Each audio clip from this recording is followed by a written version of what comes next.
Hello! That's Avery. Oh my goodness, so much work. Today we are going to be talking about Zoophobia, the webcomic, and the animated version that almost came out. And I'm bringing it up because I was one of the people who helped Vivziepop make the animated version. More about that in a second. In the Avery Miller Tech Corner, I have a new microphone now. It's a lot nicer than the microphone on the camera by default, and it's like, it has this thing on it, and this fuzzy thing on it. It's called a dead cat. Seriously, that's what it's called. I don't know, I thought it fit me pretty well. Oh, wait a second, I didn't start recording on the second camera, did I? Okay, we're recording on that too now, great. Another thing, because I suck at intros, as of the time of filming, the first gender-neutral passport to be issued in the Netherlands was issued a few days ago. Yay, that's a win. Considering the fact that the Netherlands are getting on it right now, that means we have only like 50 to 100 years until the US gets on it. So I'm really looking forward to that. So now that we've gotten all the typical hubble bubble out of the way, today I am going to be telling a story. And I think we can start out by flashing back to 2015. It was a long time ago. You know, I've been making videos for a long time. I was making videos in 2015. Do you know what I sounded like in 2015? I'm gonna edit in a clip from 2015. Hi, this is Avery. I've grown up so much. Around the time this story is going to be told, I was, realizing I was a furry, and I think we should start when I was running on the treadmill, because I exercised back then. It's incredible to think about it now. I'm currently wearing like a Snuggie type thing, so I don't really know what happened there. I always would play videos on YouTube while I ran. I came across Vivziepop's Die Young animation, which is like one of the most amazing videos ever. It's really good. I really got sucked into some of their other videos, and then eventually to Zoophobia, the webcomic, which is a really good comic. If you haven't seen it yet, you should go read it. A little secret here, it's what we call a furry maker. A lot of people read it and become furries, so there's a lot of other type of stuff like that too. Disney. I remember vividly, I read like all of what was out of Zoophobia at the time in a couple hours. I started when I got home from school, and I ended up finishing it by like 1 a.m. If you haven't discovered this already, I am a person of binges, okay? And I think that will be even more apparent by the end of the story. Now, sadly enough for me, within a couple weeks of discovering the comic, I think it went on hiatus. Honestly, I'm not really sure of the dates that much because this was a while ago. I'm pretty sure the order of events I'm saying are roughly correct. My understanding at the time was that Vivziepop wanted to make an animated version of Zoophobia and took a break to actually work on the animated version instead of the comic itself. I ended up seeing on Tumblr, Viv made a post that was like, hey, calling all the experienced Photoshop people to help with this animated thingy. And you have to imagine, it's younger Avery. At that time, I was making mostly videos on glitches in different video games. But unfortunately, I wasn't really into video games that much. And so the only reason I really enjoyed making those videos was because it gave me an opportunity to like show off my special effects skills, sort of goof around. If you haven't noticed, gaming on YouTube is such an oversaturated market. It's really difficult to get noticed when you're doing gaming related things. And even after years of making those game glitch videos, I was getting 100 views per video, which is not ideal after several years. It's not sustainable. So long story short, I was looking for a break. I was looking for another project to work on. And this was yes, this is perfect. I know Photoshop. I have to be involved in this. So I sent over a message. I'm like, hey, I'm Avery, I'm 5 years old, and I save up to pay for my Creative Cloud subscription, and I make video thumbnails all the time, and I know how to do Photoshop and stuff, and I'm really good at rotoscoping. I don't want to lose anybody who isn't really interested in like the technical terms, but for those who are not familiar, rotoscoping is basically the cutting out of an object, cutting out something from footage or photos like this, or like this. It's a very time-consuming process, but I think it's something I'm pretty good at if I'm given enough time. And you use that technique in all sorts of special effects, so it's a good skill to have. Wouldn't you know it, a couple days later, to my great glee, I got a message back from Vivziepop, this was huge, dude. This was huge for me. Here's somebody with hundreds of thousands of subscribers at the time being like, yes,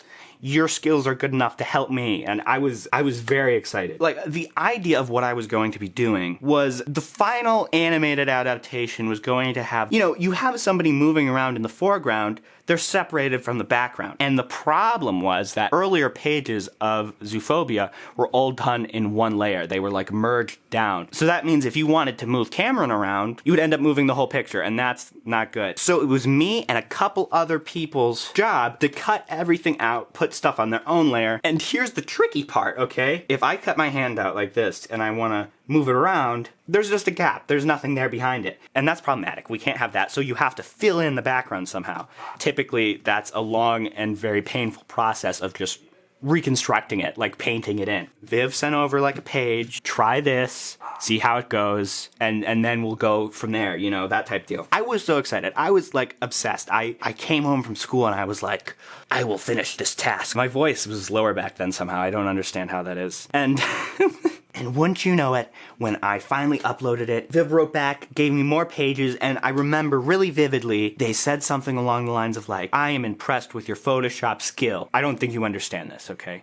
I am a serial fangirl. My mind was like, I think one of the neatest parts of that whole process was that I was reconstructing the backgrounds of these comics. If you cut out somebody and then you just fill in the part behind them, it's really easy to see that, hey, you know, this doesn't match the rest of the stuff. But if you just completely remake all of the background, it looks a lot better. I still have these files, so you know what? Let's take a look. Let's see what we got here. I believe I ended up making approximately 15-ish, maybe towards the 20 range. I don't remember, but it was a lot. It would take 2 to 3 hours to complete each one of these pages because you're reconstructing all this stuff and it's like a huge undertaking. This ended up in the trailer, which we'll talk about in a couple minutes. So, you know, it started out probably looking like this, and I went in and I selected all the yellow. I took that selection and just filled it in with yellow and then lowered the opacity. But I was really impressed with myself, honestly. Like, this is some best work I've done in a long time. There's the background. You know, there's this person sitting at this desk. Oh, like the apple, you know, this is classic. Like, this is really interesting when you just think about all the work that goes into movies and stuff. The original panel, you know, say it looked like this. When you cut out the speech bubble there, the ha-ha is all cut off as well. I remade this ha. If I remove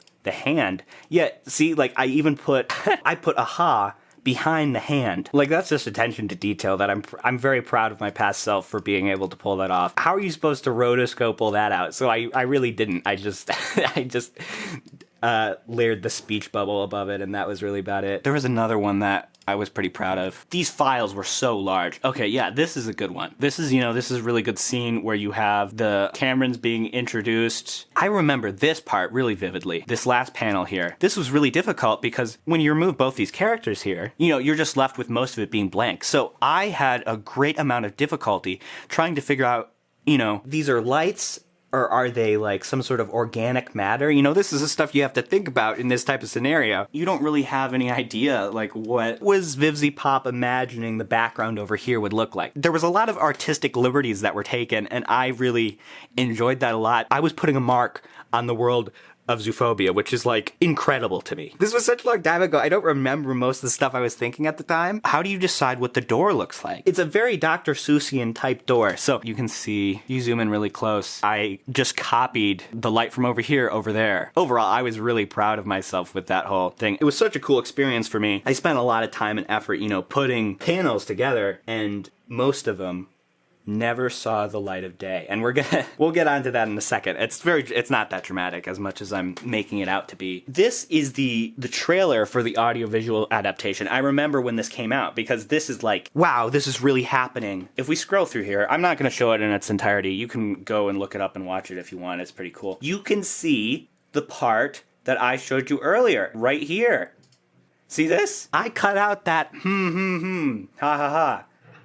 You know, I put the ha right there, you know? I don't know, it's really cool seeing a decision you make on the fly sort of just be reflected in such an amazing work. Like, I am such a fan. I was telling you guys about fangirling. See how big of a dork I am? To my great disappointment at the time, in the credits, somebody else was listed as cutting out the characters. And I was, like, really disappointed, and I was like, I ended up coming back like a day later. My name's in there, right there. that was a huge relief to me because I was like devastated for a second. Oh, my light just fell over. Why'd you go all floppy? Once I saw my name pop back up in there, I was like, okay, we're fine. It brings me to the cringy part of this because I'm a very, like, bingey person, so I'd finish a bunch of these panels and send an email to Vivziepop and be like, give me more panels, I'm so excited. And then I'd send another message a couple days later being like, oh, I finished all of them, blah, blah, blah. Which I think the lesson of this is, if you could take away a lesson, if you get the opportunity to work with somebody cool, don't blow it by being all like awkward and dorky. I don't think I blew it, but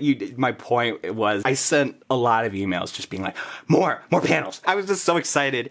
And I feel like in the process, I made myself look like a little bit of a doofus. Vivziepop, I apologize for sending so many emails because I would send like 3 emails and then Vivziepop would reply. And then I'd send like 3 more emails. It's such an embarrassing thing to be like super annoying and awkward. Let's get down to the meat of this. Why is this a legend? Why hasn't the audiovisual adaptation came out yet? Well, at one point, Vivziepop made this post. I think it was something along the lines of they want to sort of redo the beginning parts of Zoophobia as a series. And they're working on a bunch of other stuff, so they don't have time for it. So they're just they basically said, we're going to set Zoophobia aside for now and come back to it later. Since it's being completely remade, eventually, hopefully, me cutting out all these pages into layers and stuff turned out to be unnecessary because, they were being all remade. And the pages I worked on aren't going to be needed if an animated version ever comes out. As you can imagine, I mean, that was sort of frustrating. It turned out to be a really great, like, working experience for me, like, applying my skills in a way that's applicable to film or animation or something. I got to be part of the teaser trailer, which is good enough for me. Also, I believe Vivziepop subscribed to my channel at the time. Let's see. Vivziepop is the top people. I don't want to expose everybody who's subscribed to me. That seems like a bad idea. I don't know. I think it's it was an interesting experience, and I've had several times where I've been talking to people about like webcomics and being like, oh, I helped with the animated version of Zoophobia that was almost going to... My other camera just died. Okay, that's fine. I don't know, man. That's the legend, and that's the story. If Vivziepop is watching, thanks for letting Derpy Avery... Oh, you know what? Another thing I forgot to touch on is I think at the time, Vivziepop was like, maybe I can give you a sketch in exchange for all this work. I remember talking to my friend Corey. Corey, should I try to get some sort of sketch or something? Like, what do I do? And Corey Cravini, as he's known now, was like, no, you gotta wait. And you just be like, oh, no, it's fine. And then you're like, you get a lot of brownie points or something like that. I don't know. I remember being like, screw that, I want a sketch from Vivziepop. And I don't think anything ever happened with that. I just don't think it ever... I don't know. It doesn't matter. Vivziepop, you don't owe me a sketch. It's fine. It was a lot of fun to work on the project. With that teaser trailer, I am in the canon. Does that make sense? I have touched the canon. That sounds wrong. YouTube, in a very strange turn of events, has decided to include me in that join button feature. You can, on my YouTube channel, you can see there's this little button that says join, and if you click it, you get benefits just like Patreon.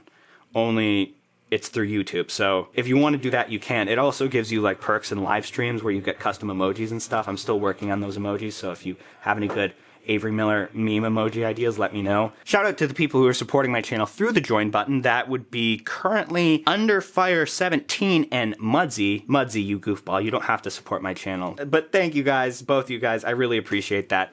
Also, we have a new Patreon person, Spooky Daddy. Apparently they forgot that was their Patreon username, so you're gonna forever be known as Spooky Daddy now, so enjoy that. They started pledging like forever ago, and I keep forgetting to put them into the video, so I'm sorry about that. Don't forget, I'm still on Worth It, so if you want to ask me a question on Worth It, you can, and my battery is dying right now as we... Would you look at that, the battery died, so I put another one in. Dang it, I was so close to finishing.